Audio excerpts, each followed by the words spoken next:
Bus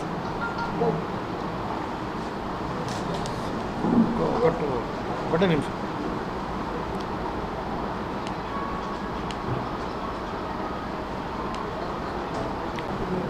అదేదమ్మా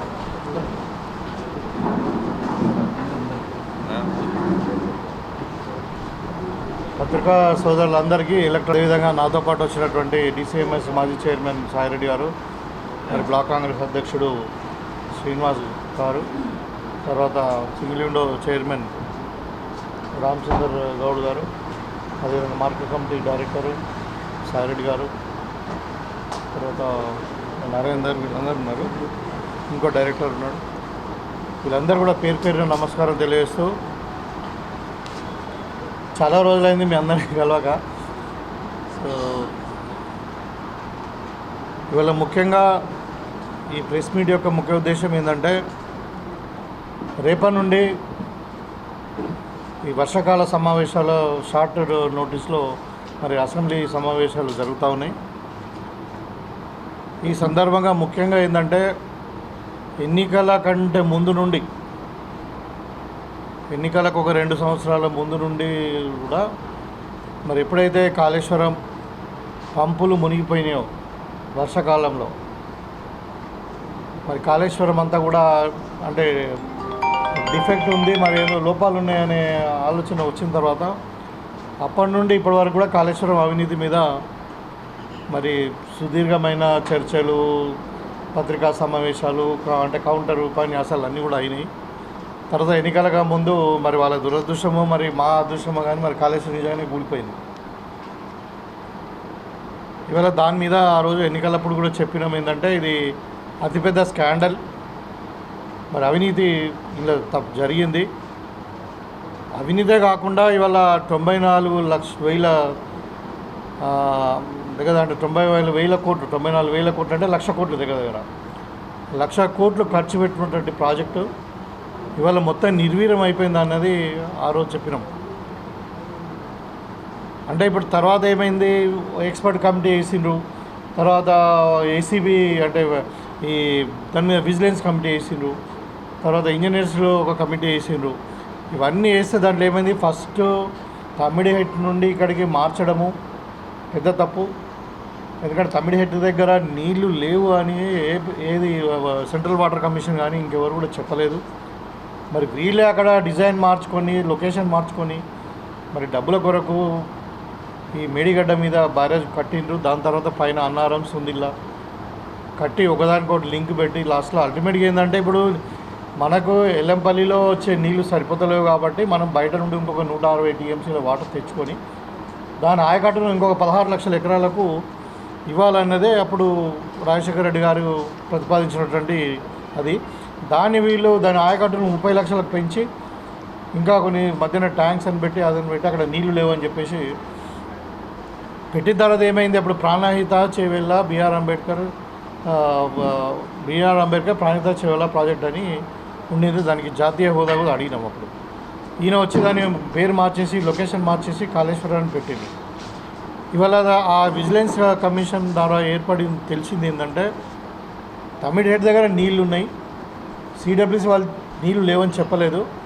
వీళ్ళు commission కొరకు అక్కడ ప్రాజెక్టు స్థలం మార్చిండ్రు, డిజైన్ మార్చిండ్రు అన్నది తెలియదు. తర్వాత ఏమైంది, ఇంకా లోపాలు, మెయింటెనెన్స్ లోపాలు ఉన్నాయి, కన్స్ట్రక్షన్ కూడా లోపాలు ఉన్నాయి. ఆ ఫౌండేషనే తప్పు. ఇలా అందుకే అది 100 సంవత్సరాలు ఉండాల్సిన ప్రాజెక్ట్ ఇవాళ 3 సంవత్సరాలకే కూలిపోయింది. మరి అందులో నీళ్ళు స్టోరేజ్ పెట్టేది లేకుండా మరి పెట్టిర్రని చెప్పి ఇలా తేలింది. అయినా కానీ మరి ఇంకా వాళ్ళు మేము తప్పు చేయలేదు, మరి మాదేం లేదు, వరద రావడం వల్ల మేము అట్లయింది ఇట్లయింది అనేదో మేము దోషులం కాదు అన్నట్టు మాట్లాడడం జరిగింది. దాని తర్వాత మేము ప్రభుత్వం మరి చిత్తశుద్ధితో దాంట్లో ఉన్న అవినీతిని బయట తీయడానికి ఏం జరిగిందని తెలుసుకోవడానికి ఒక సింగిల్ మెన్ ఎక్స్పర్ట్ కమిటీ కూడా, అంటే రిటైర్డ్ జడ్జితో ఘోష్ గారితో వేయడం జరిగింది.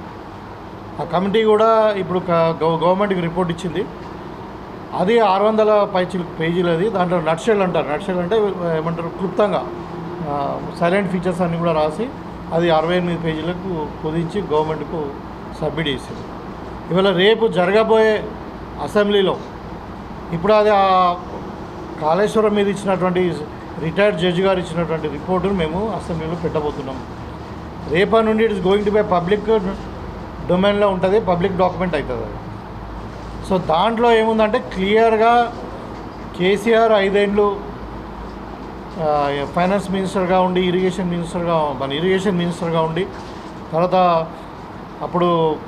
తర్వాత ఈయన ఎవరు మన హరీష్ రావు, ఆయన మొదలు ఒక 5 సంవత్సరాలు ఇరిగేషన్ మంత్రిగా ఉన్నాడు. తర్వాత ఆ టైంలో ఫస్ట్ టర్మ్లో ఈటల రాజేందర్ గారు ఫైనాన్స్ మినిస్టర్గా ఉన్నారు. తర్వాత సెకండ్ టర్మ్లో కేసీఆర్ ఇరిగేషన్ మినిస్టర్ ఉన్నప్పుడు ఈయన హరీష్ రావు ఫైనాన్స్ మినిస్టర్గా ఉన్నాడు. ఎందుకంటే దీనికి అది పెద్ద బడ్జెట్, ప్రతిదానికి దానికి అంటే బడ్జెట్ అలొకేషన్ కానీ ఏదైనా ఉండాలంటే ఫైనాన్స్ డిపార్ట్మెంట్ ఇంపార్టెంట్ కాబట్టి అంటే వీళ్ళే ఉన్నారు, ఫైనాన్స్ డిపార్ట్మెంట్లో వీళ్ళే ఉన్నారు, ఇరిగేషన్లో వీళ్ళే ఉన్నారు. ఇప్పుడు అది క్లియర్గా తెలిసిపోయింది ఏంటంటే దాంట్లో తీవ్రమైన అవినీతి జరిగింది. ఇవాళ వాళ్ళు దోషులుగా కేసీఆర్ కానీ కేసీఆర్ అల్లుడు హరీష్ రావు కానీ మరి వీళ్ళందరూ కూడా దోషులుగా ఇవాళ తేలిండ్రు ప్రజల ముందు. కాబట్టి వాళ్ళని ప్రజల ముందు దోషులుగా నిలబెట్టాలంటే ఈ డాక్యుమెంట్ని మేము అసెంబ్లీలో పెట్టి అసెంబ్లీలో చర్చ చేస్తున్నాం. ఎక్కడెక్కడ లోపాలు జరిగినాయి, ఏ స్థాయిలో ఎక్కడెక్కడ. ఇప్పుడు ఒక స్టేజ్లో వీళ్ళు ఈవెన్ అంటే అంత పెద్ద ప్రాజెక్టు క్యాబినెట్ డిసిషన్లో కూడా క్యాబినెట్లో కూడా అనుమతి లేకుండా కట్టిందన్నది కూడా ఉంది.